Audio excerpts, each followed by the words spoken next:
Welcome to Crypto Sapiens, a show that hosts lively discussions with innovative Web3 builders to help you learn about decentralized money systems, including Ethereum, Bitcoin, and DeFi. The podcast is for educational and entertainment purposes only, and it is not financial advice. Crypto Sapiens is presented in partnership with Bankless DAO, a movement for pioneers seeking freedom from the limitations of the traditional financial system.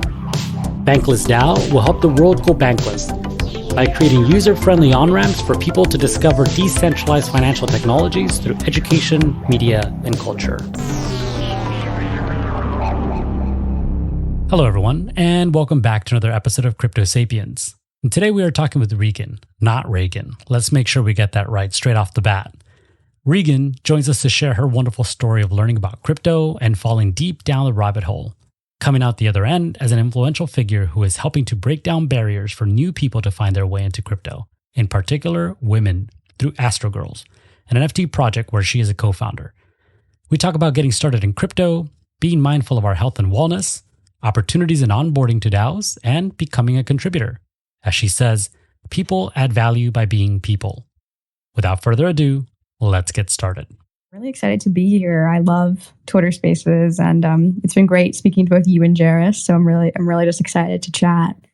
Yeah, I'm excited to chat with you. So prior to jumping on here, I've just been, aside from doing some reading ahead of time, I was listening to as many pods that you've recorded. And it seems you've been pretty busy recently. We'll unpack all of that. You're a pro at this. But it's funny. I was going to say prior to you mentioning that you complained about getting up early, I was like, well, if you don't have a toddler, you get to sleep in. But it doesn't sound like that's the case for you. I know. Yeah, no toddler, but I still find myself up kind of. It's like I go to bed really late and I'm waking up early, so I'm just it's like a college thing, I guess. Yeah. Burning it at both ends is also a Web3 thing. So we need to be mindful. Well, yes. Burning it at both ends is definitely also a Web3 thing. Very good point. I remember back when I first started, I'm not going to date myself too far back, but when I first started, I was just so excited for this space just because it was so different. And again, we'll unpack that through your story. But, I think it was like, oh my gosh, I just can't get enough of this. Like, what else can I do? And you see the impact you're making, and it's hard to turn it off and hard not to turn it on right as you wake up. Absolutely. I would honestly say I relate to that because, at least for me, I never had Twitter before crypto. So and especially because, like influencer, blah, blah, blah, micro influencer, blah, blah, blah. Like, I find myself pretty often almost like feeling like I'm working a little, even at like all hours of the day, interacting with DMs, planning meetings. And even though when I was working in traditional finance, that was a lot of hours.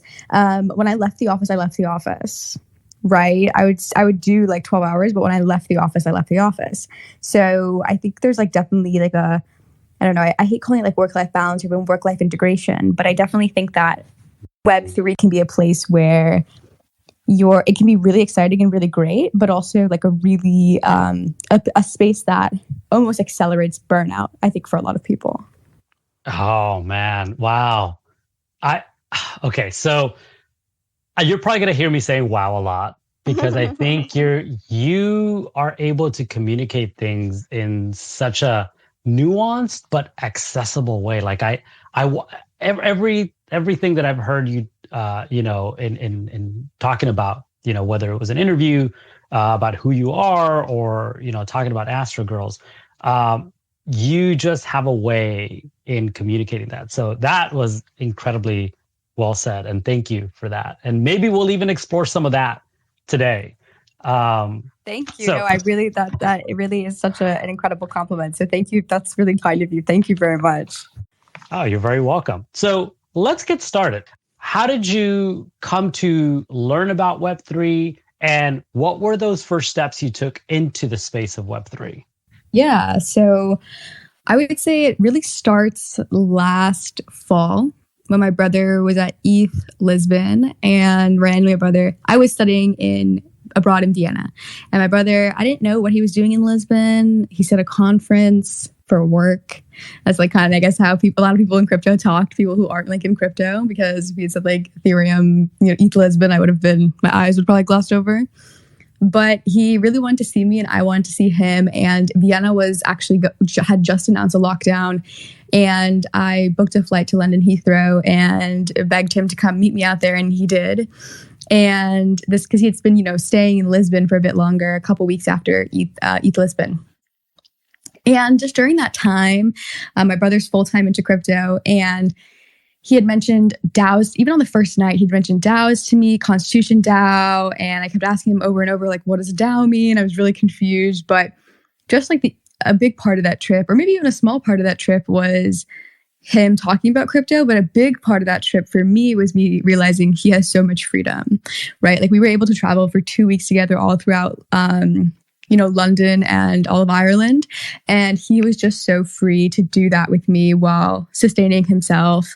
And I think I was a bit envious because I had already signed full time into a traditional finance job where I knew that would never be the case. And where I was just feeling like, even in those 2 months when I had interned at the bank I was at, I felt very burnt out. And I sort of felt like, oh, well, I'm just going to enjoy my senior year just to then get thrown into work. But I don't know. I didn't think about it much. And I returned to Vienna and then returned home. And I guess long story short, one day I'm just sitting there because I have like 5 weeks off from school. I'm broke. I spent all my money in abroad traveling. And maybe just more of that ruminating, almost anxiety about like having to go to my job. Though I never expected this space to become a full-time gig. But I just remember thinking to myself, my brother said you can like make some money and learn about this crypto stuff. I'd always wanted to, but I had been avoiding it forever. And long story short, he tells me to join Index. He's like, I don't know much about DAOs, but you should join Index. He's not a DAO contributor, but he's like, I know they're cool. And I know Index is really cool. And that married really well with my structured products background. So just long story short, I hop into the Discord, and Cruz and Kind Eagle both make themselves available to me to meet one-on-one within the first day.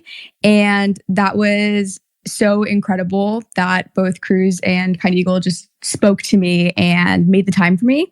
They both encouraged me to make a Twitter, and I had 4 followers. Went to bed that night and posted this like really stupid tweet where it was like, hey, to my 4 Twitter followers, like, it's so weird and awkward posting on Twitter for the first time, but I'm just really glad that, I'm like into Web3. That is a very, very, very big paraphrase, but it was something, I hope it was a bit more succinct than that. And I remember I went to like a business development meeting at 10 a.m. Eastern Standard Time the next day, and Kind Eagle messaged me on Discord. He's like, did you see you have 300 followers on Twitter? And I go and I had 312 followers. I'll never forget. I have it screenshotted. And like that night we got to like 1,000. And then that week, I think it got to like a little over 4K, which was just so insane. It was so surreal. And it's just really been accelerated from there. It's how I've gotten all my opportunities, how I've gotten all my jobs, how I've made the bulk of my friends is through my Twitter presence. So I really owe it to the people in Index, but particularly Cruz and Kind Eagle for encouraging. Kind Eagle is my first follower on Twitter. Cruz really accelerated those network effects. So I owe a lot to them. And I think it's a big just ethos of how Index operates as well. Yeah, that's an amazing story. So, I think for someone, I'll speak for myself personally, for someone who has been building this space for some time and trying to grow my own personal network here on Twitter, I can speak to the difficulty of doing that. So it, I think, speaks even more about who you are and the influence and the impact that you had on the people you talked to. I think, and really maybe even the kind of the mindset that you came into the space that allowed you to flourish so quickly. And really, I think it sounds like you had such wonderful supporters behind you that helped you grow, but more importantly, made you feel welcome. Yeah, I think that's a huge part of it. I remember I didn't even think to ask for a one-on-one. I remember when we were messaging back and forth in the introduction channel, right? Because the whole reason they found me is because I just went right to the introductions channel on Discord. And I had never really used Discord. And Kite and Eagle was on it, right? Like he saw me. I mentioned I go to USC. We bonded over that. And then he said like, hey, you should like reach out if you need any introductions, etc. And I was like, oh yeah, these are like real people. These are real human beings. And I can reach out to them and have one-on-ones, because I remember looking at the Discord right before he replied and being really overwhelmed, because it's a kind of a confusing interface, I think, for someone who isn't used to it, and let alone when an entire organization is functioning through it. So I was really thankful for that. Yeah, that's great. So obviously familiar with Index and with some of the folks over there and what they're working on, which is really incredible. Why Index? Did it have to do with your background in finance and that just made sense to you? Or was there another calling there that really drew you to that project? I think, so the why Index question for me is a more why I love everyone there and why I stay. But, it was actually a very random choice, because my brother, because DAOs are so hard to find. If you type in DAO on the internet, you're going to find like articles about DAOs, but nothing where you can find an actual DAO to contribute to, most likely. I had no idea where to start. I didn't have a Twitter. I didn't really understand how to find it online. And so if it wasn't for my brother, I wouldn't have even found Index in the first place.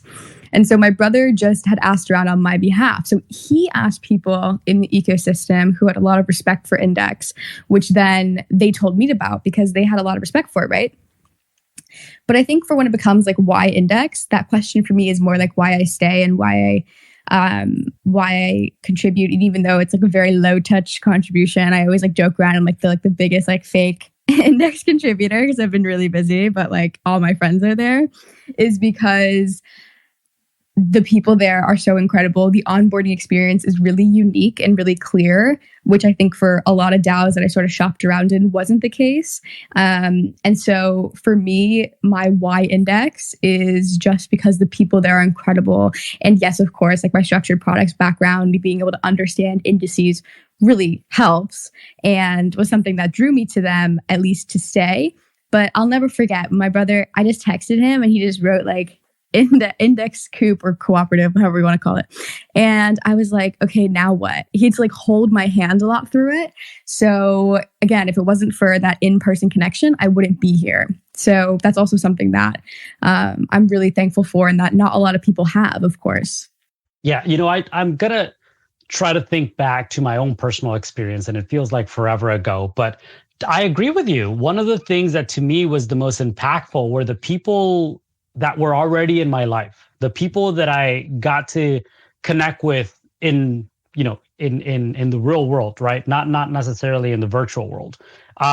When I first got into the crypto space, I got in purely as a speculator. I was like, oh, Bitcoin, new asset class. Let's see what that's about. But it wasn't until several years ago, after really just trying to be intentional about my own personal research and going to meetups, that I got to meet people that made the topic of blockchain and cryptocurrencies and decentralization understandable, right? Because I think you can fall into a rabbit hole and end up in a space that's very complicated.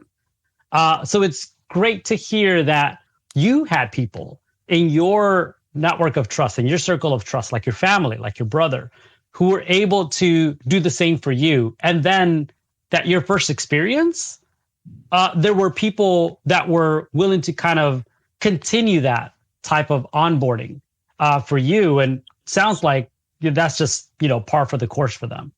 Absolutely. I would say that, my brother was the person that introduced me, but it was absolutely people in this space that kept me here, right? That taught me so much about what I know. Because I joined a DAO and I didn't really even know. I remember joining Index and I was like, okay, what's going on here? I hadn't even really looked at like what Index is. I was just really interested in more of what a DAO was. And then maybe that's kind of a backwards way of learning about it. But I think that, again, it's the people here that I think it's just so important, like getting people here, right? I talk about visibility a lot. I talk about just people a lot. And I think the getting people here is still, even with my own NFT projects, like still the biggest question. It's like, okay, well, we can onboard women, but we can help them get a MetaMask. But even having them like that crypto adjacent is so much more crypto adjacent than I was in my traditional finance structured products job. And I have to ask myself, like, if me, someone who knew so much about about financial systems, at least in the traditional sense, you would think I'd be like the perfect silo into more like decentralized finance, and I wasn't. And none of my friends were, particularly none of my female friends. So I definitely still struggle with that. How do we get more people to even know about what a DAO is, or to know about NFTs beyond the noise, to break through the noise? Yeah. So I'm going to go back to something you said earlier as well, but I think want to connect it with what you're saying now, which is, the friction, I guess, in understanding decentralized finance products, but also just decentralized technologies and communities as well. You were talking about the difficulty in, I guess, figuring out, first of all, what are DAOs, and then trying to figure out what DAOs to join. Talking about, if you Google DAOs, you probably wouldn't get anything that is meaningful or significant in someone's journey into joining a DAO, or even just learning what it is to then make that choice to join a DAO. What do you think we're missing? And what do you think that even you can do, like with what, like the project like Astro Girls? Like, is it something that needs to necessarily be, more intentional in the way that we write, in the way that we share content on social media? Like, what do you think we're missing here that we can improve just generally in the ecosystem to make understanding this very complex topic more easy for new members and anyone interested in this space? Yeah, I think on my end, the way I measure it is I actually use my sister as a gauge. I can't imagine trying to relearn all of this. I feel like my learning was so discombobulated. Although I had a lot of really great mentors, I never knew where to start, because where do you start? So many of my mentors, were there for DeFi summer, or were even, coders / developers. And then, then they kind of, were here for a while, and then DAOs and NFTs became bigger, and they had this sort of linear learning model. Me, I joined a DAO first before I even really understood anything about blockchain. I would probably even say I'm still, I say I'm taking a blockchain class at my school. But I would say I didn't even understand the day I joined, probably for that week, I didn't understand like the differences between like Ethereum and Bitcoin, and just what a smart contract is, etc. So there's not really like a great linear learning model. And so I guess what I'm trying to say is there needs to be better infrastructure. Right now, you still need to be quite technical and dedicate a ton of time to understanding it, versus, when I think about the internet, like, I always joke around, I have no idea what like HTML stands for. And I have no idea how the internet actually works. Sometimes I think maybe I try to understand it a little bit more now.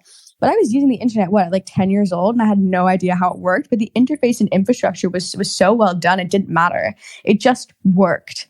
And I obviously think Web3 is a bit different. You probably have to understand a bit more low down, even when we get to a higher, more mass adoption level. But with that said, I think that why I brought up my sister is because when I think about, well, how would I teach her? I always struggle with, I don't even know where to start, which is kind of why we created Astro Girls, because it's like taking people through a cohort. I think at least now you need to be handheld through this process, unless you're really, really a self-starter with a lot of time. Most people have jobs, families, especially when we're trying to onboard more diverse folks, they don't have time. And so I think for people who have a lot of time and are really self-motivated and are okay with maybe not, are dedicating time and not making money, it's can be figured out. But we have to take out that really high cost of emotional, like kind of just it's laborious to try and figure out where to start. I mean, I advocate a lot with like starting with like, DeFi, because that's where I started.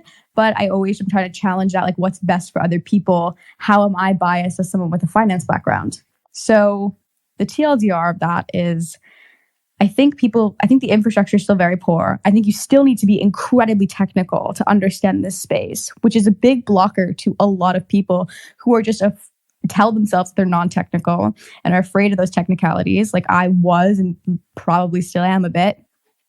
And so I think that that's a huge barrier and blocker. And that's hence why, I guess to connect it a bit more, so like you said, my project, why we are trying to have a cohort style, because we're trying to see, well, what's the best way that we can foster this participation in a way that is safe, in a way that is communicative, and in a way that is effective. So I guess what I'd like to unpack here, and you talked about the infrastructure. I think Chase Chapman is one of the people that has said this, at least that I've seen saying this more regularly. And we need to stop talking about the protocol so much and worrying about like the, what it runs on top of. Like you were mentioning the internet, it just works. We don't need to know how HTML works. We just know that it works and we can use it. And so we need to just start building the application layer, if you will, on top of Web3. And these applications come in many different ways, whether they be NFT projects that, people have some sort of affinity for, or just really like the designer or the project's intention, or just anything else, just really allowing for a much more friendly user experience when you're coming in, versus start talking about, things that are very complicated that may dissuade some people from participating. What are some of the examples that you've seen that would be considered really good applications of Web3 that don't necessarily get so deep into the nuts and bolts of Web3? I hope I'm not misunderstanding the question, but I would even say writing or even tweeting. I mean, maybe this is also very skewed because of how I started, but I mean, I was learning and talking to people before I had any idea what was going on. And I'm a really huge advocate of learning in public because, there's that like saying, like if you say something wrong, if you say something right, like you're not really, no one's really going to interact with it. But if you say something wrong, everyone's going to jump on it and really go into like they might even write a thread just to explain to you why you're wrong. And I think that for better and for worse, I had a lot of that. And so I think for me, a lot of great applications of Web3 are not even necessarily like work, or maybe it's just even learning. There's a lot of really great applications of Web3, even just being on crypto Twitter, listening to spaces. I think we have this like really high emphasis, and I think we should, right? Of like bounties and people getting paid, because I think that's something I really advocate for, and I think is really not well done yet. And I think it's why we've lost so many incredible people in the space, because payment is often not clear. People will attend meetings and then not get paid. There's a lot of just, that's a whole thing to talk about. But I would say there's like an underappreciation for just even maybe lazy is not the word, the more passive ways of learning, the more passive ways of contributing and adding value, commenting, getting to know people, even attending a conference. And I attended a conference at ETH Denver. I don't think I walked into the main event once. Actually, I did once for open, but that was because one of the co-founders was speaking. I think there's so many incredible ways to add value. And I think that I try to emphasize that a lot, because I think I add a lot of like non-technical value per se. But I think communicating, being kind and compassionate, onboarding, there's a lot of these softer skills that I think are underappreciated. And I think that are just really great ways to add value. People add value by being people. And I think that that's just a huge thing to emphasize. You don't need to be inherently building or developing to be learning and contributing immensely to the space. Yeah, that's a great point. I mean, I think, to the point of ETH Denver, one of the things that I really like about that community and that project is the way that they distribute ownership to that event. And I think one of the things that Web3 really is what makes it very different from the traditional Web2 kind of way of operating is ownership, right? And to your point, finding ways for people to more easily contribute and earn, not just getting better at aligning incentives, but also sharing equity to those individuals. So they have a piece of the pie of the project so that they can become owners of these projects and not just necessarily incentives, right? So I think that, yeah, I agree with you. I think it doesn't have to be completely technical, but definitely there needs to be better alignment both between the projects and their contributors, but also in terms of the incentives and just making it easy and fair and equitable, right? So that we're not necessarily just getting free labor because that's the opposite of what we're trying to be building here. It's so important because sometimes I think that some of these like Web3 initiatives or the kind of like Web2 initiatives, like in, cloaking themselves as Web3, where they're not being equitable. They're not distributing ownership. It's more so like, oh, they're like paying people for work, and which is good. People should be getting paid. But like you said, I think there is at least a lot of a disconnect. And even I sometimes ask myself, like, what even is really a DAO? And do a lot of people who help start a DAOs or even lead a DAO, is that an oxymoron? Like, what even is a DAO? I think that there's still a lot of confusion in the space, in the people who have been a part of this for a while. With some of the people who are trailblazers, I think there's still a lot of confusion as to like what constitutes a well-functioning DAO. I think that also contributes to an onboarding issue because I still think it isn't even that clear, personally. Mm-hmm. I mean, I can like definitionally go through like what a DAO is. I mean, I wrote about it, but sometimes even in practice, I think sometimes we get lost and we find ourselves behaving in a very like Web2 traditional way. So there are definitely some organizations out there which really just feel like a digital organization, but without, a lot of that ethos of Web3, and which is really about equity, transparency, and about shared community, collective ownership. Yeah, so let's touch on something you just shared now, which was the way that Astro Girl seeks to onboard your more people into the space, right? So you're talking about cohorts. Can you walk us through, how that's been developed, the intention behind that, and where you are at today with those cohorts? Yeah, absolutely. So in full transparency, that actually wasn't the initial idea. Or maybe it was, but we didn't exactly know how to execute it. And I think that that's also something that I've been really thankful for, is the community that we've curated. Whenever we make pivots or adjustments, it's always discussed with them, and their feedback is appreciated because we want it to be in a sort of way where they are a part of this community. But yeah, long story short, we realized, okay, we want to do something where we onboard more women into Web3. And something I say is, people say, well, there's tons of women onboarding projects. And I say, who cares? I say, good. I hope there's more. I hope another one is created today, and then tomorrow, and then next week. Because I think that, at least so like this kind of NFT space, like I'm personally in so many different women communities, I don't think that that's a negative. I think it's a positive. So I liked our approach because we weren't like sitting here, well, how do we differentiate? It was more so, how do we learn from the people who have done tremendous things and then optimize on mistakes that they share with us, pivots that they wish they had taken. I remember speaking to the Sheet 256 co-founders, and I think that they're incredible, and asked them about their mentorship program and being like, what was great? What was not great? What was something you wish you knew when you were starting? And these honest conversations have really contributed so much to our project. But yeah, really what we're trying to do is, we decided we're going to make ideally cohorts where we're starting with the first one, and we are trying to make it so that, well, okay, there's a lot of information out there, but people are having trouble finding that information, but also having the infrastructure and community to process that information.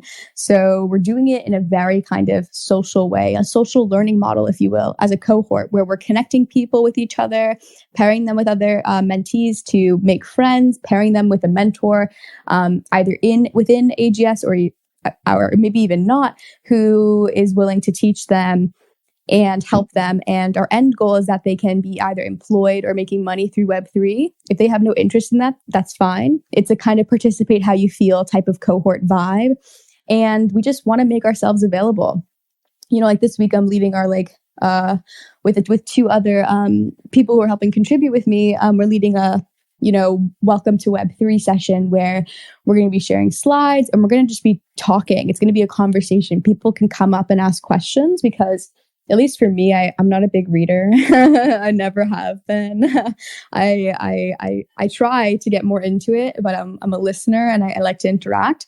So we're trying to make it interactive. And then we're also having layer 3 bounties that pair with our education content so that people can, make a little bit of money, but also, so we're deploying our treasury, but also that they are using a really great platform and actually applying their knowledge. And we have a few other things coming up, which we're super excited to share. So this week is week 1. It's going to be 10 weeks. And we're probably going to even add more. And then it's the question of, well, how do we keep fostering community even after that? How do we keep onboarding more women? So there's still some questions that I wouldn't say are unanswered, but more so that we are figuring out as we go. And we've just been really blessed to have such a supportive community. And it's a great way that I spend my time. I'm so thankful that it's a big part of how I spend my time. And so far, there's been no regrets. And I'm excited to see in the ways that we strive and also in the ways that we fail, how we can improve for the next cohort. Well, that's great. And I'm excited to kind of see the Astro Girls project continue to flourish, as well as your kind of platform continue to grow, not just on Twitter, but across the Web3 space. I think it's inspirational to see different types of people represented in this space, really taking ownership in these conversations and facilitating the space to just more people that may be more aligned to someone like yourself than maybe someone like me. And then the next person that learns from you or me, taking that message and just continue to propagate that, based on, our own little nuanced way of interacting with the information and with the technology and the projects that we continue to grow in this space. So I'm very excited for all of that.